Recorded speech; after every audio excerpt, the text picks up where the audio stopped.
everyone, it's Justine and welcome to a new video for the Ellen Hutson channel. Today I am going to be showing you how to create galaxy backgrounds with Distress Oxide inks in cooperation with using some of the new release from Ellen Hutson that is really adorable. 3 new dies that are the Circle of Stars, Starry Night, and Star Swooshes. So I'm going to start off by masking areas on pieces of 4 by 5 1/4 cardstock. I'm using purple tape from Thermoweb here or iCrafts to mask off my areas. Now, a key if you do not want them to rip your paper, if it happens to rip your paper, I find I don't have that issue very often, but now and again I do. Just place the tape on your arm, take it off, and it'll create a little bit less sticky. I'm also going to be using some Ink-a-Dink-a-Doo masking paper today and cutting out a circle using any sort of circle die that you may have from the masking paper, and I'm going to place that down on my cardstock as well in the center towards the top, so I only have a circular area that is exposed from my cardstock, and that'll allow me to really just have some fun. So my Distress Oxide inks, I'm doing all 3 backgrounds at the same time.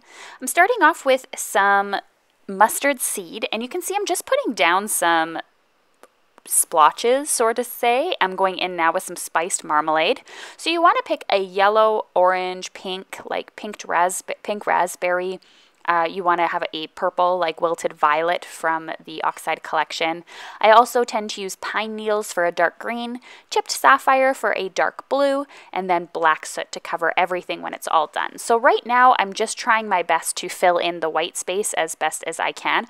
I want to leave a little bit of white space still for the blue before I go ahead and cover everything in black, but I do want the blue to be quite minimal because it is quite dark. I want to have those other colors to be completely exposed. So that's the fun part. Now you just go ahead and cover as dark or as light as you wish in the black soot. This is going to make the areas of the color just slightly peek through, and then when you add your stars, it's really going to look like a galaxy background rather than the hot mess it looks like right now. So I'm going to go ahead and grab my Altenew white spray. This is a pigment spray, and it's what I use best for stars and adding those white splotches on my cards. You could also use, of course, some white paint and just flick it off of a paintbrush too, but it must be a pigment in order for it to work. So I'm going to spray from relatively high above, and I like how I get different sizes of the spray. I get some blotches and I get some really thin ones. And so when it's all done and dry, I'm going to go ahead now and just take off the masking paper or masking tape, and I'm going to have all of my backgrounds done. So that's how you create a Distress Oxide background. It's really not hard. You don't need to have any sort of special skills. Just grab those colors, add them down, and as I said, the trick is just adding that black soot on top, and it really doesn't matter what kind of mistakes you may have made earlier in your adding of your colors. So I love the masked off areas. I think they look fantastic. I did have my cardstock rip just slightly, so I went ahead and just cut that out and mounted it onto some other cardstock. To wipe off my glass mat, all I used was some water and a cloth, and it was ready to go. So now I'm going to go ahead and add these fun new dies from Ellen Hutson. So on the circular piece, I'm adding the Circle of Stars die. On the piece that has the horizontal line going across, I'm going to use one of the Star Swooshes die. This comes with 2 sizes of them, so you can have the one for a landscape card or a vertical card, which is pretty fun. And then the last one is a full background 6x6 die that is called Starry Night, so you can use them on 6x6 cards or like this one to create sort of a random night sky.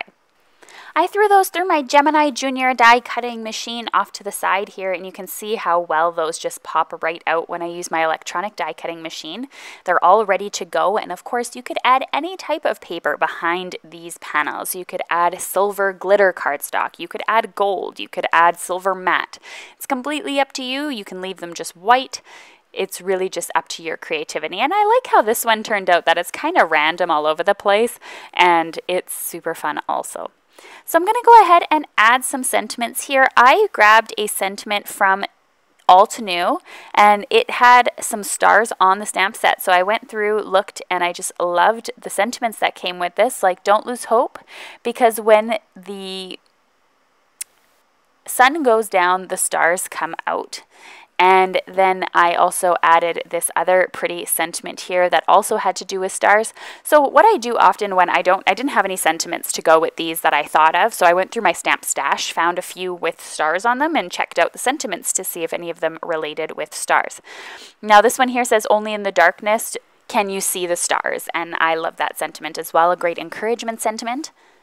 And just is perfect to go with these dies. So this is the Kind Words set from Altenew, and it has a couple of different star sentiments as well as a beautiful star cluster stamp that you could pair with these dies also.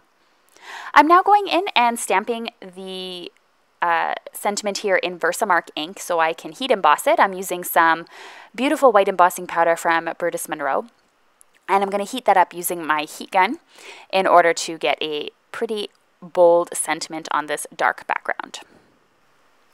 So now I'm just going to go ahead and put all of these together. So I'm grabbing some card bases here as well as my panels, and I am going to be gluing them on top. And as I said, you could add any sort of cardstock you like to the back.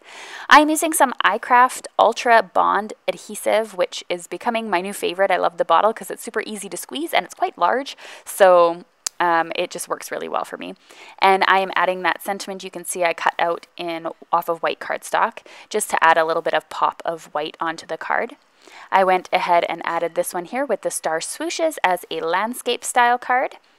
And then for my last one here, it's kind of my random background from the Starry Night.